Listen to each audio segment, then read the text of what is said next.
Hi everybody, hope you're safe and well. Today's video is going to continue the discussion about chords, and we're going to talk a little bit about how to practice a chord progression today. One of the biggest problems we have when we're learning chords and trying to put them in a song format is that we have a gap between the chords. There's a time gap or a indiscriminate stopping that happens, and this is one of the biggest problems guitar players have to get over as they learn their chords. So a couple things I would ask you to have handy for this video as we get into it would be the the Hal Leonard chord chart.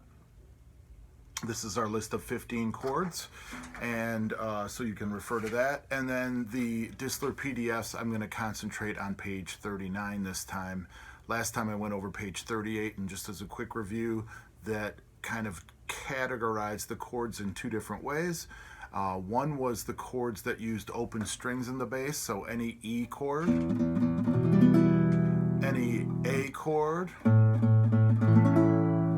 and any D chord, all of those using open strings as the lowest tone or the root of the chord. So any E chord, any A chord, and any D chord would fall in that category. That means E, E minor, and E7, A minor, and A7, D, D minor, and D7. So that's 9 of the 15 chords right there.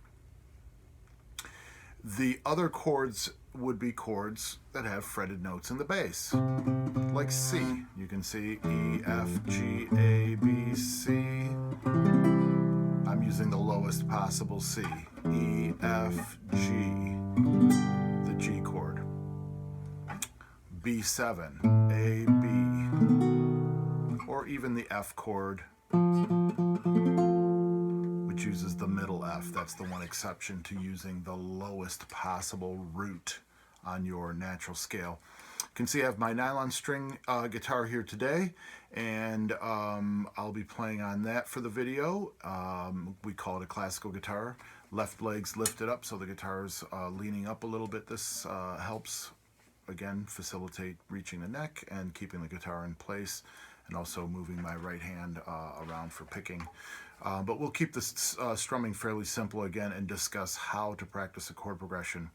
So on page 39, we find that Distler starts with some of the easier chords. This is good because books like Hal Leonard's Method Book 1 often start you with chords like G and C, which are playable chords, but maybe not the easiest ones to start with right off the bat.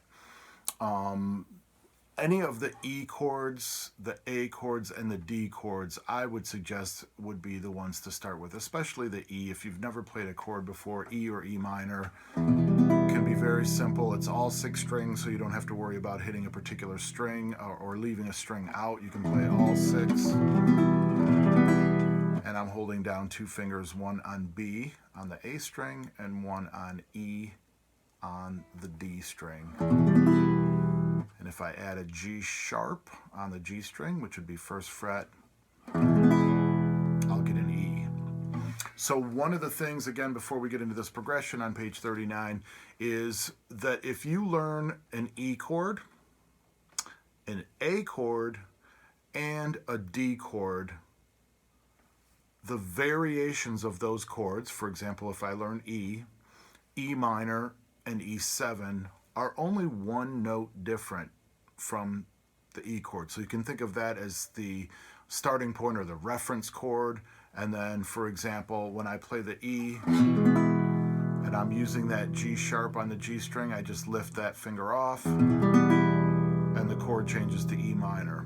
Or I start with E and I lift my 3rd finger up and I get an E7 chord. For A, if I play all 3 notes in order across the picture or tablature, I have open A, E, A, and there's a C sharp on the 2nd fret. So again, I start with a reference chord, I memorize this, and then I only have a small variation to make. To make it A minor, I get rid of the C sharp and I use a C natural. The rest of the chord is exactly the same. And if I start with A again, and I open the G string, I don't fret A on the G string, use the open G instead on the third string, now I have a A7 chord. And for D, similar idea. I have a open D, an A 3rd fret D, and an F sharp, 2nd fret, F sharp. If I lower the F sharp to F natural and I play D, A, D, F, you can hear these minor chords are more melancholy, more of a sad vibe to them. Major chords are bright, coming from a major scale, bright and happy. And the D7 chord, again, if I start with D, A, D, and F sharp, and I take that D and I put the 7th letter name, which is C. Now I've got D, A, C, and F sharp. Again, only one note different. May seem confusing, but I've only changed one note, and I've had to refinger that chord in order to get the 7th chord. So again, why I'm spending a little time on this is because that first group of exercises that Distler gives us are all based on page 39, or all based on those open string chords, from page 39. So they're all based on those open string chords, which I think is a great way to get started. So when I first look at this, a couple of steps, and I have mentioned this in some of the live Zoom discussions, but this is really where the rubber hits the road, as they say. I really need to know the chords. I can't expect to jump on a chord if it's just an unfamiliar pattern. It's not going to happen. I will have to find where my fingers go. So you want to, again, isolate maybe one chord at first, maybe the E or E minor, maybe the E, A, and D again, or maybe just stick with the 3 E chords at first and practice going from one to another.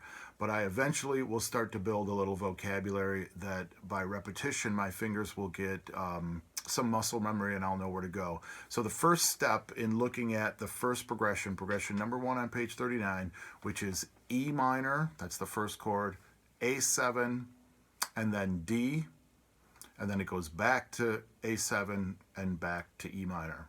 So there's a sequence of 5 chords there. So again, there's really only 3 different chords, but 5 different changes I have to make. The 3 different chords are E minor, A7, and D.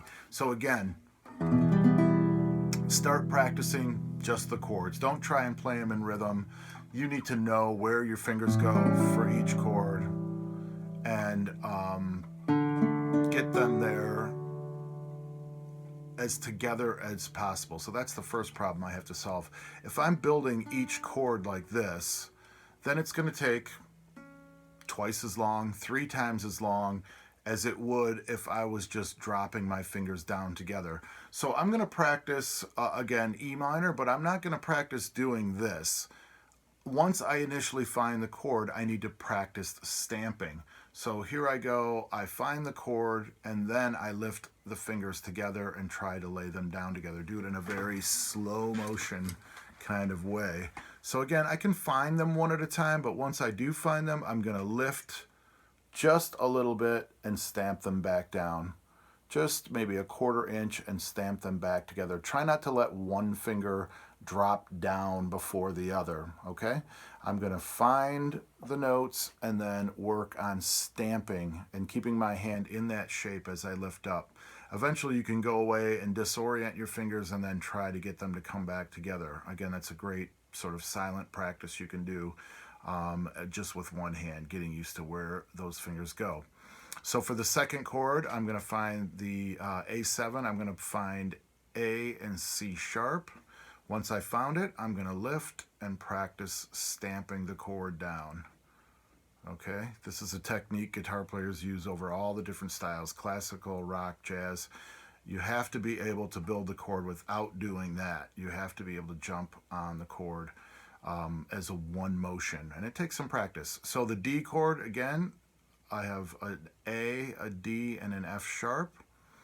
and then I'm going to just slowly lift. Notice how I keep the chord shape assembled, and I'm just barely lifting off the fretboard, and then I come back down.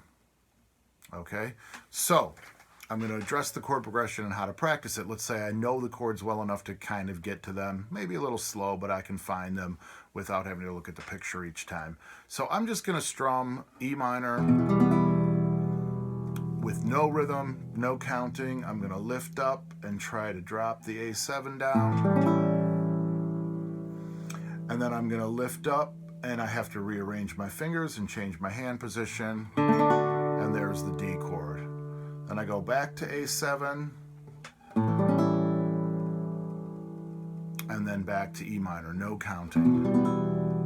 Now, the question of fingering comes into this. If I used 1 and 2 for E minor, I could use 1 and 2 for A7 and then come in for the D chord.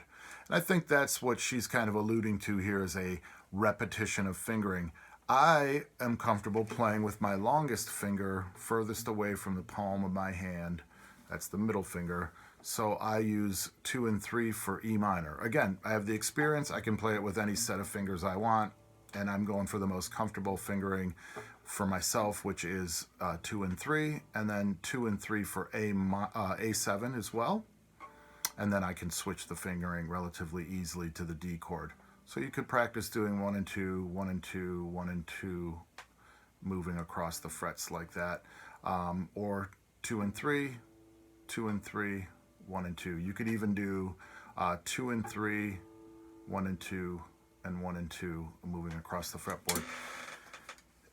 Just like I told you in the maybe some of the live discussions, I don't grade you down for using a different fingering on a chord on a written test or even live, as long as it's a playable fingering. So I fingered through those chords, and the next step would then be to add the rhythm. So I'm going to avoid doing this.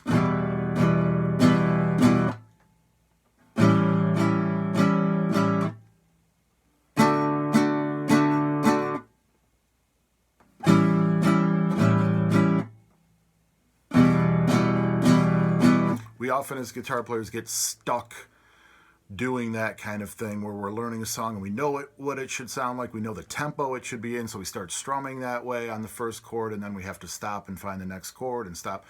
Well, you're really practicing a mistake when you do that. You're practicing stopping, and you're not practicing playing in rhythm or getting your hands to coordinate in rhythm. So you want to do that.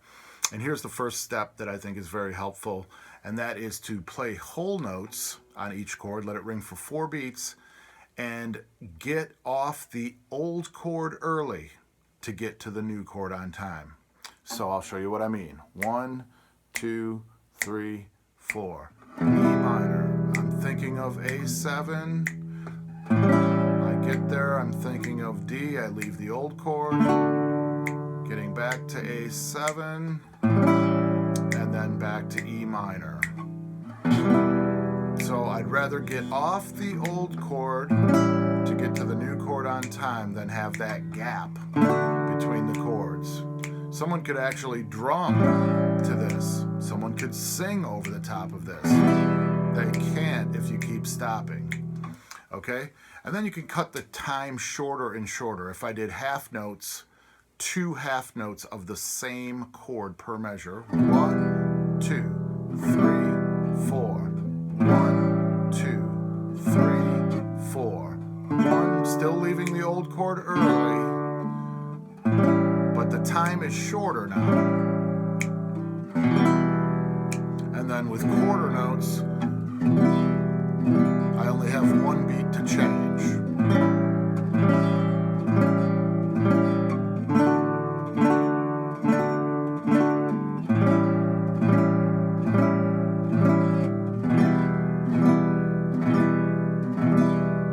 So remember, that was the first exercise on page 39. Don't practice a mistake. Don't practice stopping, but leave the old chord early to get to the new chord on time using half notes. And all of the exercises on page 39 use the E, A, and D type chords, which are very helpful. Take care. We'll see you soon. Bye-bye.